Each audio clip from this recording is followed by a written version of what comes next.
12 de maio, 2 anos do golpe, 2 anos de governo Temer. Arroxo salarial, índices recordes de desemprego, aumento da insegurança, fechamento de escolas e farmácias populares, emergências lotadas, aumento no preço da gasolina e do gás de cozinha. Fazer o rancho no super está cada dia mais caro. E tudo isso tem a ver com você, com todos nós. Depois desse período desastroso para os brasileiros, muita gente que saiu às ruas pelo tal impeachment se arrependeu e parou de bater as panelas. Ficou claro o objetivo do golpe: implantar um outro programa de governo que não venceu nas urnas para retirar direitos da classe trabalhadora. E como esses 2 anos pareceram décadas, a gente organizou uma retrospectiva desse processo que demonstra que é um golpe de Estado organizado e financiado pelo capital financeiro nacional e internacional. Afinal, as eleições estão chegando e a gente precisa abrir o olho, né? Vamos lá? Dia 25 de outubro, Dilma Rousseff é reeleita presidenta do Brasil, com 51% dos votos. A eleição de 2014 foi atravessada por delações da Lava Jato e por capas de jornais e revistas que acusavam Dilma e Lula de conhecer os esquemas denunciados da Petrobras, fato que o próprio TSE considerou como propaganda eleitoral. Mas o PSDB é que nem criança birrenta, não sabe perder. 4 dias depois da derrota, Aécio Neves pediu recontagem dos votos, insinuando fraudes nas urnas. Um mês depois, o PSDB pediu a cassação da chapa Dilma Temer no TSE, alegando abuso de poder econômico e solicitando, inclusive, a diplomação de Aécio como presidente. Em 2015, já no segundo mandato, mais de 60 pedidos de impeachment de Dilma foram apresentados. Entre eles, o aceito por Eduardo Cunha em dezembro, de coautoria de Janaína Pascoal. O Brasil não é a República da Cuba! Que admitiu ter recebido uma quantia diferenciada. Adivinha de quem? Do PSDB. Eu fui contratada pelo PSDB em maio, nós propusemos o processo em setembro. Setores da oposição de direita saíram às ruas desde março de 2015 até a queda da presidenta. Dia 29 de outubro, o PMDB propõe a plataforma Ponte para o Futuro, documento com análise da crise brasileira que apontava saídas duras para o país. O próprio Michel Temer admitiu em pronunciamento que Dilma caiu porque recusou aplicar a Ponte para o Futuro. E até sugerimos ao governo que adotasse as teses que nós apontávamos naquele documento chamado Ponte para o Futuro.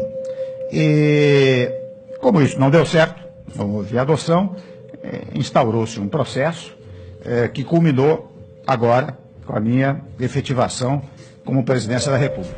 Depois de presidente, Michel Temer disse em entrevista, na maior cara de pau, que Cunha lhe confessou que aceitou o impeachment por vingança, logo após o PT anunciar que iria depor contra ele na Comissão de Ética da Câmara. Ele me ligou, dizendo, olha, tudo aquilo que eu disse não vale, porque agora eu vou chamar a imprensa e vou dar início ao processo de impedimento. Então veja que coisa curiosa, se o PT tivesse votado nele naquela comissão de ética, é muito provável que a senhora presidente continuasse. O ano de 2016 começa com as ruas polarizadas entre as manifestações de vermelho e as de verde e amarelo. Estas últimas apoiadas e divulgadas pelos grandes meios de comunicação. Dá um tempinho na cobertura do esporte. Vamos falar das manifestações que acontecem pelo país.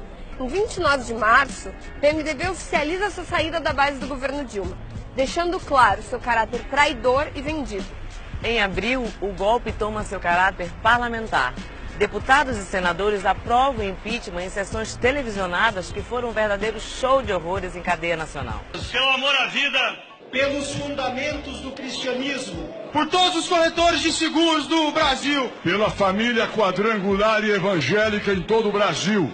Por Deus! Feliz aniversário, Ana, minha neta! Há 2 anos, no dia 12 de maio de 2016, Michel Temer assume a presidência de forma interina, já fechando ministérios e aplicando seu plano, que nada mais é do que uma ponte para o inferno. A solução mais fácil era botar o Michel. Na semana seguinte, é divulgada a gravação de áudio de Romero Jucá, do PMDB, dizendo que colocar o Michel era um acordo com o Supremo, com tudo, para estancar a sangria. É um acordo, botar o Michel num grande acordo nacional com o Supremo, com tudo, tem que mudar o governo para poder estancar essa pandemia. As investigações técnicas comprovaram que as acusações contra Dilma eram falsas. Em 27 de junho, perícia do Senado concluiu que Dilma não participou de pedaladas fiscais.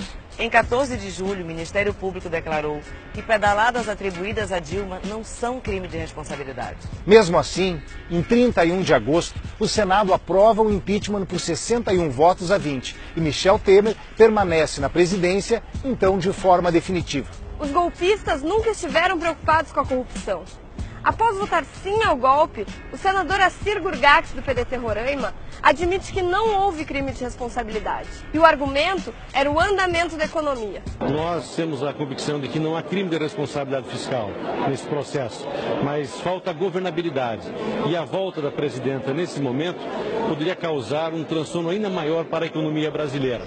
Como mostramos nessa cronologia, o golpe já foi admitido várias vezes em público. Você só não viu porque a grande mídia manipulou os fatos e ajudou a colocar no poder o presidente mais odiado da história, com apenas 4% de aprovação. Lembra que falamos lá no início que o objetivo do golpe era aplicar um outro programa que não venceu nas urnas? Então, veja o desastre que foi o começo desse governo. Já eliminamos vários ministérios da máquina pública. Fechou ministérios como o da Cultura e de Políticas para Mulheres e Minorias. Para os ministérios que sobraram, nomeou figuras do PSDB como José Serra e Aloysio Nunes, que foi vice de Aécio em 2014. E o pior, não nomeou nenhuma mulher e nenhum negro. Apenas homens brancos, ricos e representantes da velha política no comando do país. Entre eles, o ministro da Agricultura, Blairo Maggi, o barão da soja, que apareceu na lista da Forbes como membro de uma das famílias mais ricas do país. Os ministérios até hoje já tiveram mais de 15 baixas, a grande maioria por denúncia de corrupção, inclusive alguns delatados na Lava Jato. Mais de 55 ministros já foram empossados desde que Temer assumiu. O impeachment não foi contra a corrupção, pelo contrário, foi para colocar uma verdadeira quadrilha de corruptos no poder. Depois, Temer leiloou o pré-sal para petrolíferas americanas a preço de banana. Antes, os recursos eram 75% para a educação e 25% para a saúde. E adivinhe, ele também quer vender a Petrobras. É o maior pacote de privatizações dos últimos 20 anos. Mais de 75 estatais estão na mira.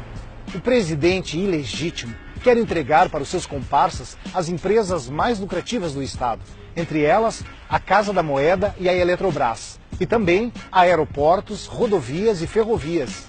Quem vestiu verde e amarelo gritando "Eu quero meu Brasil de volta", achando que seus heróis eram nacionalistas, foi enganado. Os golpistas são entreguistas e planejam desnacionalizar o patrimônio público de todos os brasileiros. Para privilegiar o pagamento da dívida pública a banqueiros e rentistas, o governo aprovou a Emenda Constitucional 95, que congelou gastos públicos primários por 20 anos, o que implica reduzir recursos em saúde, educação, segurança, previdência, saneamento, entre mais de 15 pastas, abrindo as portas para a privatização. Você vai ter de pagar por algo que antes era um direito. Uma insanidade completa, um roubo. Aprovou a terceirização sem limites, aumentando a precarização e a exploração do trabalho. Aprovou a reforma trabalhista, que retirou mais de 110 direitos dos trabalhadores, rasgando a CLT. Temer tentou aprovar a reforma da Previdência e foi derrotado pela luta dos trabalhadores, como a greve geral do dia 28 de abril. Não fez tudo isso por falta de dinheiro. Grana tem, mas só para os seus amigos. Temer já aprovou mais de 18 bilhões para emendas parlamentares, além de conceder 1 trilhão em benefícios fiscais para grandes empresas, principalmente bancos e petrolíferas americanas. Todos esses fatos apontam que é um golpe da elite patronal, de caráter parlamentar, jurídico, civil e midiático. Instalaram a cultura do ódio no país e incendiaram a política. Vimos acontecer agressões nas manifestações sociais em todo o território nacional. Vimos o assassinato de Marielle Franco, Anderson Gomes e lideranças de movimentos sociais do campo e da cidade, quilombolas, indígenas, somando mais de 40 assassinatos nos últimos 2 anos, culminando com os tiros na caravana de Lula e no acampamento Marisa Letícia, em Curitiba.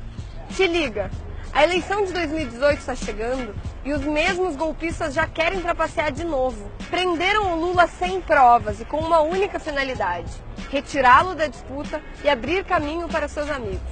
Não foi por corrupção, triplex ou coisa assim. Foi porque o ex-presidente é líder absoluto nas pesquisas, com mais do dobro do segundo colocado em todos os cenários. Eleição sem Lula é fraude e é mais uma fase do golpe. Afinal, não fizeram tudo isso para derrubar Dilma e perder o poder 2 anos depois. Olho aberto. Isso tudo não é apenas sobre eleições. É sobre que projetos estão em disputa. Estamos fazendo 30 anos da Constituição de 88. E o que está em jogo é a democracia e o Estado democrático de direito. É preciso defender a realização de um plebiscito popular para revogar as medidas de Temer, reafirmando que todo poder emana do povo. É preciso criar comitês populares em defesa dos direitos e da democracia.